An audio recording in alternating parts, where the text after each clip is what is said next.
Fala pessoal, tudo bom? Aqui é o professor Cláudio Teixeira e hoje vamos falar sobre razões trigonométricas. Hoje vai ser a aula número 1 sobre razões trigonométricas. Vamos focar só na parte básica, né? Vou falar o que é o seno, o cosseno e a tangente, para que serve, né? Como a gente utiliza para calcular medidas e um jeito mais fácil de decorar a fórmula delas. Ok? Então, se você ainda não é inscrito no canal, se inscreve e dá aquela força aí pra gente, ok? Então, bora pra aula!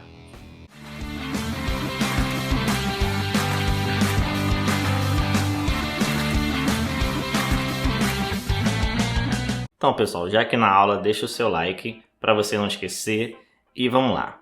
Bem, chegamos aí à aula de razões trigonométricas, então vamos falar sobre os famosos senos, cossenos e tangente. Primeira coisa que eu queria falar para vocês é que seno, cosseno e tangente, eles são números, né? Apesar da gente utilizá-los com ângulos, a resposta sempre vai ser um número, tá? Então a resposta não vai ser um ângulo, não vai ser em graus, a resposta vai ser sempre um número. As razões trigonométricas servem para a gente, por exemplo, calcular medidas. Então a gente consegue fazer medidas do tamanho de um prédio, distância entre planetas, distância entre dois pontos. De um modo geral, tem algumas outras formas também que são utilizadas o seno e cosseno. Por exemplo, em arquivos digitais de música, por exemplo. As músicas, quando são passadas para o computador, as ondas sonoras elas são decodificadas ali em senos e cossenos.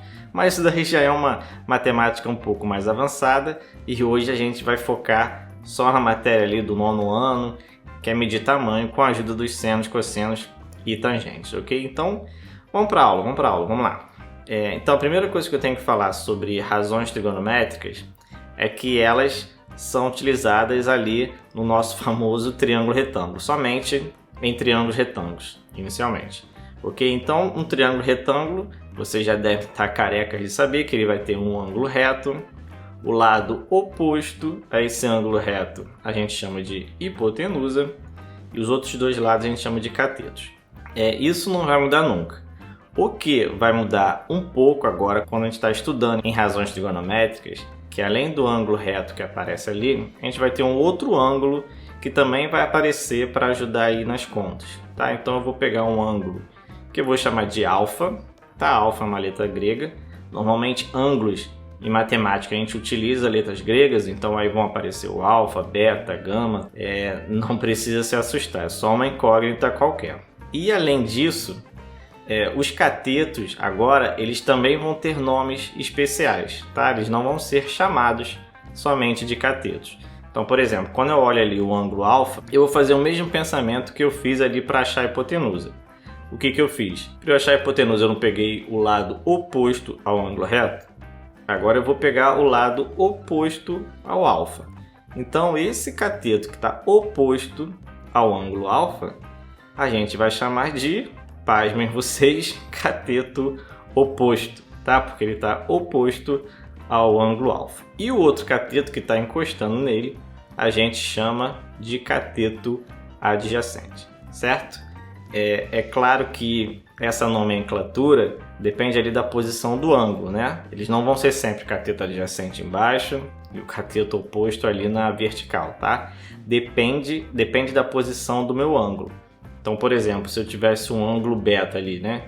Na parte de cima, quando eu fosse botar os nomes dos lados, a hipotenusa está ali oposto ao ângulo reto, e aí eu olho qual é o lado que está oposto ao beta. É o que está lá do outro lado, é o que não encosta nele. Então ali o cateto oposto seria agora o de baixo.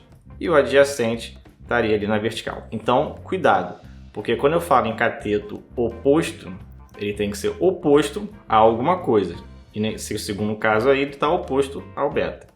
Quando eu falo adjacente é a mesma coisa, ele tem que estar adjacente a alguma coisa. Então eles têm que estar sempre relacionados a algum ângulo determinado. Para exemplo aqui eu vou utilizar o ângulo ali, o alfa que está ali embaixo, certo?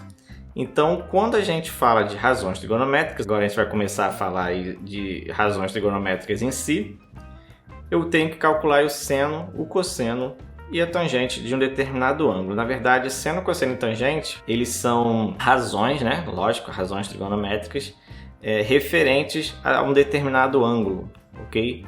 E quando a gente fala de razões em matemática, a primeira coisa que vem à nossa cabeça é a divisão, certo? Nesse caso, a divisão a gente vai representar em forma de fração, ok? Então, quando a gente quer calcular o seno de alfa, a gente vai calcular o valor do cateto oposto dividido ali pelo valor da hipotenusa. Isso é uma fórmula, tá? Cosseno, a gente vai ter ali o valor do cateto adjacente ao alfa dividido pela hipotenusa.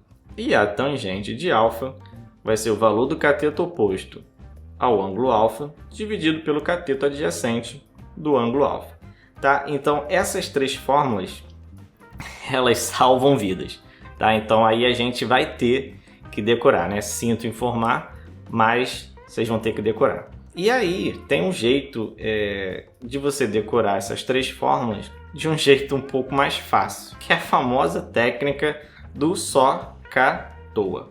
Se você simplesmente decorar essa expressão, só cá toa, isso vai te ajudar bastante para decorar essas três fórmulas. Então você fica aí, só cá toa, só cá toa, só cá toa, só cá toa, até você decorar. Decorou, o que você vai fazer? Se você ainda não reparou, né, por que é só cá toa, vou explicar agora para vocês. Então, ó, se você reparar, o só cá toa, eles são formados cada um por três letras, né? A primeira letra vai ser sempre referente a qual razão trigonométrica você quer saber. Então, S de seno, C de cosseno e T de tangente. A segunda letra e a terceira são referentes à fração. Então, a segunda letra seria a parte do numerador da fração, a parte de cima, e a terceira letra referente ao denominador, ok? Vamos ver agora na prática como é que funciona. Então, quando eu olho o só, o que vai acontecer? A primeira letra, que é o S, é referente ao S do seno. A segunda letra, que é o O, é referente ao O do oposto, cateto oposto. Então, no numerador, eu vou botar o cateto oposto. E o H é referente ao H da hipotenusa, que eu vou botar ali no denominador, certo? Então, pronto, se você decorou aí o só, nesse sentido, só S-O-H, você já vai conseguir montar a fórmula do seno ali sem dificuldade. O K é a mesma história. Primeira letra é o C de cosseno, a segunda letra é o A de adjacente, cateto adjacente no numerador, e a terceira letra é o H de hipotenusa, que está ali no denominador. E o TOA, mesmo sistema. Primeira letra é o T de tangente, segunda letra é o O de oposto, de cateto oposto, e a terceira letra é o A de adjacente, cateto adjacente ali no denominador. Então, se você decorou aí o só cá toa, você sabe aí as fórmulas, ó, molezinha, ok? Então, fica aí com isso em mente, decora simplesmente o só cá toa e na hora você escreve a fórmula tranquilo, ok? Vamos ver agora um exemplo básico, só para a gente ver como são aplicadas essas fórmulas no triângulo retângulo aí com valores numéricos, ok? Vamos lá então. Calcule o seno, cosseno e tangente de cada ângulo da figura. Então aí nesse caso, ele quer calcular o seno, cosseno e tangente tanto do alfa quanto do beta, ok? Então primeiro a gente vai encontrar aí quem é a hipotenusa. Então eu vou olhar o ângulo reto onde ele está e o oposto a ele, que é o 5. Então o 5 ali é a hipotenusa. E agora, para eu começar a encontrar o seno, cosseno e tangente, eu vou escolher um dos ângulos, tá? Ou alfa ou beta, tanto faz. Eu vou escolher o alfa para começar. Então, como eu escolho o alfa, o que eu vou fazer com o beta? Eu vou ignorar. Então, o beta eu vou fingir que ele nem está ali. Vou fingir que o beta não existe, ok? Agora, eu vou em busca de quem são os catetos oposto e adjacente ao ângulo alfa, certo? Então, a partir do ângulo alfa, eu vejo qual é o lado que está oposto a ele. E aí, esse 3 que está oposto é o cateto oposto. E o lado que está encostando nele, que é o 4, é o cateto adjacente. Agora, para eu ir para as fórmulas das razões trigonométricas, o que eu vou fazer? Eu vou recorrer ao nosso só cá toa, ok? Então, como eu quero agora o seno primeiro, eu vou olhar só o só o só. Então, olhando para o só, eu tenho o S do seno, o O de oposto, é o numerador, o oposto ali é o 3, então o 3 vai ficar em cima, e o H, que é a hipotenusa, que é o terceiro, vai ali para o denominador, então vai ficar 3 quintos, ok? Cosseno, vou olhar para o K, que é o C de cosseno, A de adjacente vai ficar no numerador, o adjacente é o 4, então 4 no numerador, e o H, que é a hipotenusa, vai ficar no denominador, 5 no denominador. Tangente, vou olhar para o TOA, então o T de tangente, o O é o oposto que vai no numerador, que é o 3, e o adjacente vai no denominador, que é o 4, então vai ficar aí 3 quartos. Então aí eu apliquei as fórmulas das razões trigonométricas aí. Vou fazer agora a mesma coisa para o beta. Então agora eu vou fazer o contrário, né? Eu vou ignorar o alfa, vou fingir que ele não existe e vou focar só no beta. Então a partir do beta eu vejo qual é o lado que está oposto a ele, que é o 4. Então agora o cateto oposto é o 4, vê que mudou. E o adjacente, que é aquele ali que está do lado dele, é o 3. Agora, para eu fazer a fórmula do seno, cosseno e tangente do beta, eu vou recorrer ali de novo ao só à toa. Então, o seno eu vou olhar para o só. Então, S de seno, O de oposto vai ficar no numerador, o oposto ao beta é o 4, então vai ficar o 4 no numerador. E o H, que é a hipotenusa, é o 5, vai ficar ali no denominador. Cosseno, vou olhar para o K, C de cosseno, A de adjacente vai ficar em cima, então o adjacente é o 3, vai ficar na parte de cima, e o H, que é a hipotenusa, vai ficar no denominador. Tangente, vou olhar para o TOA, então T de tangente, O de oposto vai ficar em cima, então o oposto é o 4, vai ficar o 4 em cima, e o A de adjacente, que é o 3, vai ficar no denominador.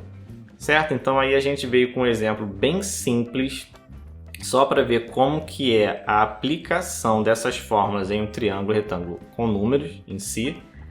E na próxima aula a gente vai começar a fazer exercícios mais sérios sobre razões trigonométricas. Então eu vou falar sobre a tabela de razões trigonométricas, vou falar, lógico, dos ângulos notáveis, que são importantíssimos, e fazer uns exercícios aí que normalmente caem aí bastante em concursos, ok? Então, muito obrigado por ter assistido, espero ter ajudado vocês, compartilhe aí com aquele amigo que está desesperado em matemática e até a próxima. Fui!